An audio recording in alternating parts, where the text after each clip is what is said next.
Nothing could be more foolish. In verse 24, therefore God also gave them up to uncleanness in the lust of their hearts, to dishonor their bodies among themselves. God gave them up, he says, in the lust of their own hearts. He gave them up to sexual impurity, to dishonoring of their bodies among themselves, abandoning them to the degrading power of sin. God gave them up. And so, means he turned them over to let them destroy their own self. And man can do a pretty good job of that. He gave them up to uncleanness, to the lust of their hearts. Listen, that's not merely permissiveness, but God judicially delivered them over.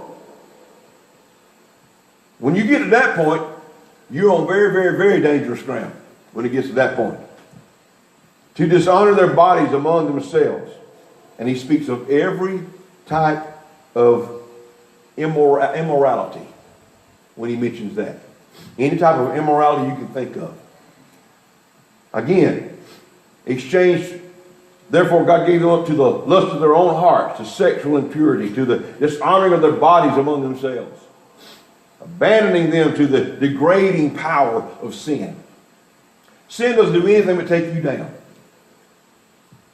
Old saying, we've heard it just about all our lives now. Sin will take you further than you want to go, keep you longer than you want to stay, and cost you more than you want to pay. And that's the truth of the matter. That's what sin does. That's the pattern of sin, is to continually bring us down. That's the pattern. That's the modus operandi. But I want to go on. Let's look at verse 25. Who exchanged the truth of God for the lie, and worshiped and served the creature rather than the Creator, who's blessed forever. Amen. Man worshiping the creation of his own hands. Which, really, think about it for a moment. When man is worshiping the creation of his own hands, actually that means he's worshiping something less than he is. Amen. If you can make and to create and form your own idol gods, they're less than you are if you can create. What utter nonsense that is.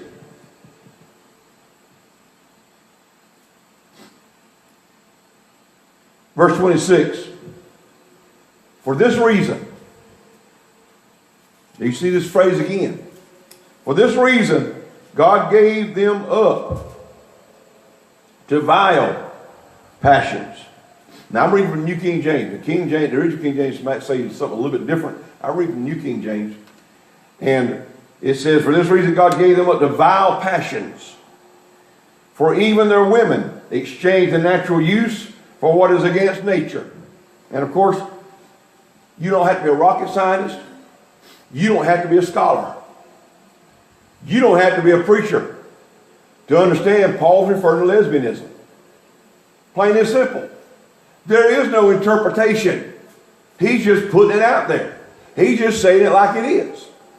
They may not have a term in that day, lesbianism, but that's what he's referring to. But some translations even translate it as that.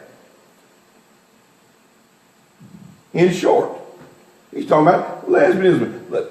Listen, for this reason God gave them over and abandoned them to vile affections and degrading passions. For their women exchanged their natural function for an unnatural and abnormal one. That's the extended Greek.